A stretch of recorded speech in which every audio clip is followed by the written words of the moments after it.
Welcome dear friends. ठीक है, question तो आपने पढ़ ही लिया होगा। वंस अगेन मैं बोलना चाहूंगा वापस से कि स्टेटमेंट को ध्यान से देखो। प्रॉब्लम्स जो भी वर्ड प्रॉब्लम्स होते हैं स्टेटमेंट को देखो। तो पहले स्टेटमेंट में तो पढ़ के आप समझ ही गए होंगे कि क्वाड्रेटिक इक्वेशन में हमें ए बी सी की वैल्यू निकालनी है, और वैल्यू तो अपने आप ए बी सी ये खुद एक वैल्यू है। ठीक है, इसमें कोई प्रॉब्लम नहीं है। सेकंड में क्या करना है, हमें कोई वैल्यूज को लेट करना है, मतलब अल्फा और बीटा ये हमारे रूट्स हैं। मान लेंगे कि क्वाड्रेटिक इक्वेशन है तो alpha and beta are the roots of this given quadratic equation. ठीक है, अब एज पर कंडीशन अगर आप देखेंगे ना तो पहला तो बड़ा सिंपल है कि सम ऑफ द रूट्स मतलब अल्फा प्लस बीटा, ये तो आप बना लेंगे आराम से। लेकिन उसके बाद जो बोला यहाँ पे थोड़ा प्रॉब्लम आ रहा है, is equal to the sum of the squares of the reciprocal. देखिए इस कंडीशन में ना हमेशा पीछे से आइएगा। पीछे क्या बोला जा रहा है, रेसिप्रोकल। तो मतलब सबसे पहले रेसिप्रोकल का काम कीजिए, 1/अल्फा एंड 1/ बीटा बन गया। आपने कर दिया 1/अल्फा एंड 1/ बीटा। उसके बाद क्या बोला, स्क्वायर। स्क्वायर मतलब क्या, 2 × 2 क्या होता है, 2 का होल स्क्वायर, है ना, 2⁻²।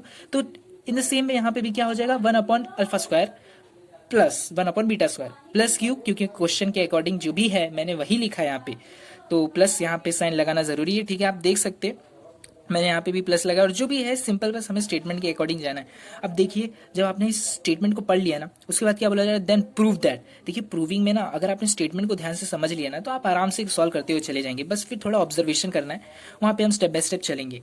अब देखिए आपने अगर यहाँ पे अल्फा और बीटा आ गया ना तो आपको समझ जाना है कि यहाँ पे कुछ भी यूज हो सकता है। अगर हॉट्स के क्वेश्चन होंगे, अगर हॉट्स टाइप का क्वेश्चन रहेगा तो हो सकता है वहां पर इससे रिलेटेड जितने भी फॉर्मूलेज हैं, मतलब अगर आप देखेंगे तो alpha square plus beta square का फॉर्मूला है, अल्फा प्लस बीटा का होल स्क्वायर एक फॉर्मूला है। तो ये सारे फॉर्मूलेज कभी भी कहीं पे भी यूज हो सकते हैं।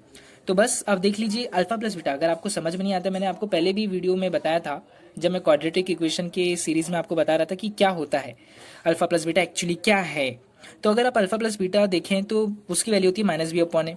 तो बस मैंने लिखा है और यहाँ पे सिंपली अब इसको सॉल्व करना है। मतलब क्या हुआ, फ्रैक्शन है, फ्रैक्शन को सॉल्व। देखिए ये तो बेसिक है, अगर बेसिक में भी आपको कोई प्रॉब्लम है तो आप बताइएगा, मैं उस पर भी एक वीडियो बना दूंगा बाद में। तो बस सॉल्व करना है। तो यहाँ पे alpha square plus beta square upon alpha square into beta square आएगा। अब देखिए यहाँ पर आपको ध्यान में देना है कि जैसे मैंने बताया कि अल्फा स्क्वायर और बीटा स्क्वायर अगर आ गया तो इससे रिलेटेड जितने भी फॉर्मुलेज है वो सब याद होने चाहिए। तो देख लीजिए मेरे को यहाँ पे याद था कि alpha square plus beta square is equals to alpha plus beta का whole square minus 2 alpha beta. ये फॉर्मूला मुझे याद था इसलिए मैंने यहाँ रख दिया। मैं आपको रीजन भी बताता हूँ क्यों। देखिए जब भी प्रूविंग के क्वेश्चन आते हैं ना तो उनमें हमें स्टेप बाय स्टेप जरा देखना होता है कि हमें क्या चाहिए। अभी यहाँ पे मैंने अल्फा प्लस बीटा की वैल्यू यूज किया -b/a। हो सकता है मुझे अल्फा बीटा की भी यूज करना है, अल्फा इंटू बीटा की भी यूज करना पड़े, दैट इज c/a।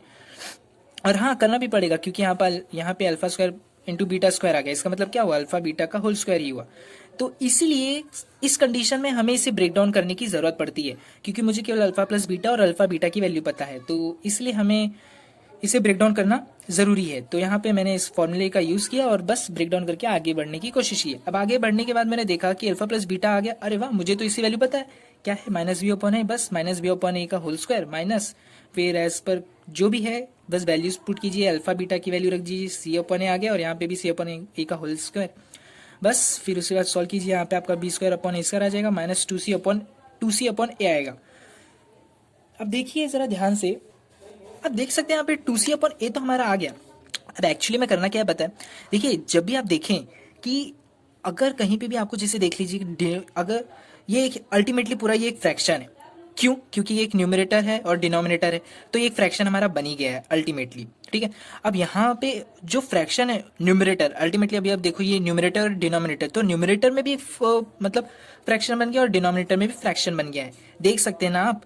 क्योंकि फ्रैक्शन मतलब क्या होता है, p/q के फॉर्म में जो भी हो जहाँ पे q is not equals to 0 वो हमारा फ्रैक्शन होता है, ये तो आपको पता ही है। तो यहाँ पे कह सकता हूँ ये भी फ्रैक्शन है। तो जब भी आप देखो ना कि डिनोमिनेटर में कुछ कॉमन है, यहाँ पे जैसे देखिए ये एक कॉमन है, ये एक कॉमन है और यहाँ पे भी एक कॉमन है, तो समझ जाइएगा कि ये सब एक इक्वल होना चाहिए। एक देखिए देख सकते हैं आप एक ट्रायंगल का फॉर्मेशन कर रहे हैं, तो अब इनमें से आप देख लीजिए कौन एकदम अलग सा दिख रहा है। तो देख सकते हैं 2c/a, सब जगह a² है बट यहाँ पे a है, तो सिंपली अब आपको करना क्या पता है, यहाँ पे a का मल्टीप्लाई कर देना है। होगा क्या इससे कि आपकी वैल्यूज सेम आएंगी ना, तो आप आगे बढ़ोगे ना तो आपका आंसर धीरे धीरे आएगा।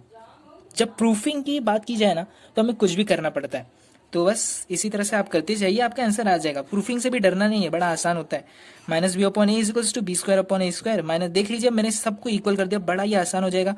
देख लीजिए आप देख सकते क्या आएगा, -b/a is equals to b² - 2ac, और यहाँ a² कॉमन था तो a² रख दिया और c² आएगा बस इस तरह से सॉल्व करना था।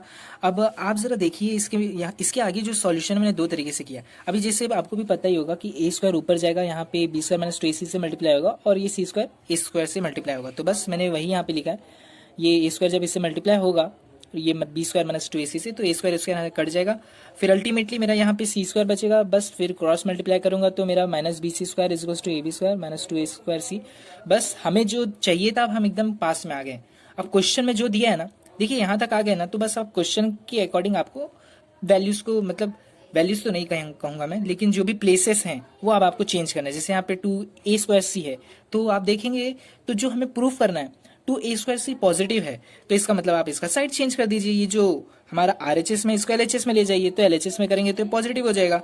और यहाँ पे देखेंगे अगर आप प्रूफ जो हमें प्रूफ करना है वहाँ पे बी स्क्वायर पॉजिटिव में, तो आपको उसमें कोई टेंशन नहीं लेना है, वो तो बी स्क्वायर है पॉजिटिव में। सी स्क्वायर बी ये है आपका पॉजिटिव, बट यहाँ पे आप देखेंगे सी स्क्वायर बी या बी सी स्क्वायर एक ही बात है, ये नेगेटिव है, तो इसको पॉजिटिव करने के लिए इसको LHS से RHS में लाना है। बस इस तरह से देखेंगे ये प्रूफ हो गया, हमारा जो हमें आंसर चाहिए था वो आ गया। अच्छा देखिए अल्टरनेटिव क्या है, यहाँ पे इस स्टेप में अगर आप ए स्क्वायर का डायरेक्ट ऊपर मल्टीप्लाई भी कर देते तो कुछ इस फॉर्म में आता। ए स्क्वायर का अगर आप यहाँ मल्टीप्लाई कर देते तो A square B square minus two A cube C, और कुछ इस तरीके से आता। फिर वापस यहाँ पे भी आप क्रॉस मल्टीप्लिकेशन करते, अल्टीमेटली कुछ इस तरीके से आपका जो है आंसर आता। तो यहाँ से भी अब आपको डरना नहीं है कि प्रूफ नहीं कर पाए आप। अब क्या करो, ए स्क्वायर दिख रहा है ना सब जगह, ए स्क्वायर, बस अब यहाँ से ए स्क्वायर कॉमन ले लो, ए स्क्वायर कॉमन ले लिया, माइनस बी सी स्क्वायर आ गया, इस यहाँ से भी ए स्क्वायर कॉमन ले लो, A B square minus two A square C आ गया। अब बस ए स्क्वायर जब इस तरह से आए तो काट दीजिए, वरना आप खुद लॉजिक लगाइए। ए स्क्वायर यहाँ पे मल्टीप्लीकेशन में जब उस तरफ ले जाएंगे तो डिवाइड होगा, तो आप डायरेक्ट ए स्क्वायर काट सकते हैं। बस इस तरीके से आप देख सकते हैं दोनों, मतलब जो भी है माइनस बी सी स्क्वायर ये इसी के इक्वल आया, तो डरना नहीं है, प्रूफ करने में डरना नहीं है, क्वेश्चन एकदम आसान होता है। अब आपको फिर भी इससे रिलेटेड कोई भी क्वेरीज हो तो मुझे ज़रूर बताइएगा। आप देख सकते हैं क्वेश्चन बड़ा ही इजी था। ओके फ्रेंड्स, सो होप आपने एंजॉय किया होगा वीडियो को। Thank you and good bye. मिलेंगे आपसे नेक्स्ट क्वेश्चन में।